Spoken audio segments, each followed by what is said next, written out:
Hello viewers, welcome to my channel. আসসালামু আলাইকুম। কেমন আছেন সবাই? আশা করি সবাই ভালো আছেন। তো নানুর বাড়িতে যখন ছিলাম তখন বেড়াতে গিয়েছিলাম, নানুর বাবার বাড়ি। তো আমার মার নানুর বাড়ি। তো খুব ভালো লাগছিল। তো অনেক গরম ছিল তখন ওই মুহূর্তে। তো যখন একটু ঠান্ডা ঠান্ডা পড়ছে, বৃষ্টির সময় ছিল তখন, তো আমরা চলে গেলাম কাপাসিয়া, মানে গাজীপুর সাইডে। তো আমি ছোটোবেলায় গেছিলাম, আর যাওয়া হয় নাই। তো সেই সুবাদে আমার খুব ইচ্ছে ছিল যাওয়ার। তো আমি আম্মুকে বললাম চলো যাই। তো আমরা বের হয়ে গেলাম।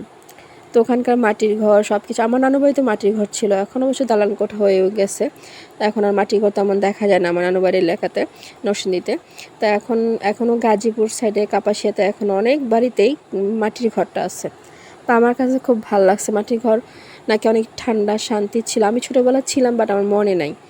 তো যাই হোক, আমার ঘুরে দেখতে খুব ভালো লাগতেছিল। এটা হচ্ছে আমার নানুর মানে আপনার কি বলেন, খ্যার বা কুড়া, মানে ধানের গাছ আর কি, যেগুলো শুকালে হয়।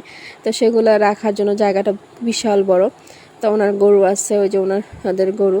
আমার খুব ভালো লাগছে, ঘুরে ঘুরে দেখতেছে। আমার মেয়ে তো পুরাই মানে নানুর পিছে পিছে ঘুরতেছে, শুধু গরু, ছাগল, তারপর হচ্ছে কবুতর, মুরগি, এগুলোর পিছে পিছে। তো যাই হোক, আমার ভালো লাগছে খুব। তো আলহামদুলিল্লাহ অনেক ভালো লাগতেছিল। তার উপর হচ্ছে ফ্রেশ আম।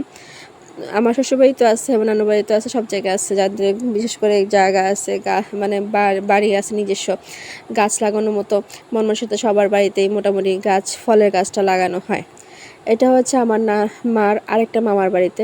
তো বিকেলে হাঁটতে গেছিলাম দেখার জন্য। ছোটোবেলা অনেক কিছু দেখছি, বাট মনে নাই আমার। তো যাই হোক, ভালো লাগতেছিলো, সবার সাথে পরিচিত হচ্ছে, দেখতেছে, আমার মেয়ে দেখতেছে। তখন কিন্তু ধানের সময় ছিল, সবাই ধান নিচ্ছিল আর কি, সবাই ধান নিয়ে ব্যস্ত ছিল। তো ওই তখন ওই নানুরা মামিরাও ধান নিয়ে ব্যস্ত ছিল। এই তো ধান সবার, আপনি দেখতেছেন বাড়ির আঙ্গিনা, মানে তখনকার জানি না, আমি ছোটোবেলায় আসছি তখন কেমন ছিল, ওরা কিন্তু দোতলাও থাকতো, দোতলা সিস্টেম বাড়ি ছিল। তো আমার একটু একটু মনে আছে, বেশি মনে নাই। তো যাই হোক, এই যে ধান, আমার মেয়ে ধান দেখতেছে, সব কিছু দেখতেছে, মাটির ঘর দেখতেছে। ওদের কাছে একটু আনকমন লাগতেছে, কারণ দাদার বাড়িতে সব কিছু দেখে হচ্ছে দালান কোঠা, কোথায় আসলাম। তো যাই হোক, আমার ভালো লাগতেছিলো। তো আমি ঘুরে ঘুরে সব দেখতেছি, সবার সাথে পরিচয় হচ্ছি। তারপরে মাটির ঘরে যে কারুকাজগুলো হয় যে দেখতেছি, খুব ভালো লাগতেছিলো। তো আল্লাহর কাছে অশেষ শুক্রিয়া জানাই যে সবাই যার যার জায়গা থেকে সবাই খুব ভালো থাকে বা আরাম পায়, এটাই স্বাভাবিক। আমি যেরকম নানার বাড়িতে আসলে বা নানুর বাড়ির যাদের সাথে রিলেশন আছে তাদের কাছে আসলে আমার কাছে একটু আরাম বোধ হয়। যাই হোক, আলহামদুলিল্লাহ ভালো লাগে। এই যে মাটির ঘর দেখেন কি স্মুথ, মানে সব কিছু হাতে লাগে না। তাই যে নানুর গরু। তো যাই হোক, সব কিছু মিলে আমার খুব ভালো লাগতেছিল। এই হচ্ছে লিচু বাগান, তো প্রচুর লিচু, কি বলবো, মানে সব জায়গায় ভালো লাগতেছিলো। তো যাই হোক, বাড়িতে চলে আসলাম। আজ আমার হাজব্যান্ড আসছে, তো ওর জন্য কাচ্চি রান্না করছে। আমার মা পছন্দ করে, সব কিছু মিলে আমার কাছে খুব ভালো লাগতেছিলো। তো যাই হোক, আমি সব কিছু রেডি করলাম, সব কিছু রেডি করে দমে বসাই দিব, পরে সাথে সবাই মিলে খাবো। তো আমার রেসিপিটা ভাবছিলাম একদিন আপনাদের সাথে শেয়ার করবো, ইনশাল্লাহ ইচ্ছা আছে।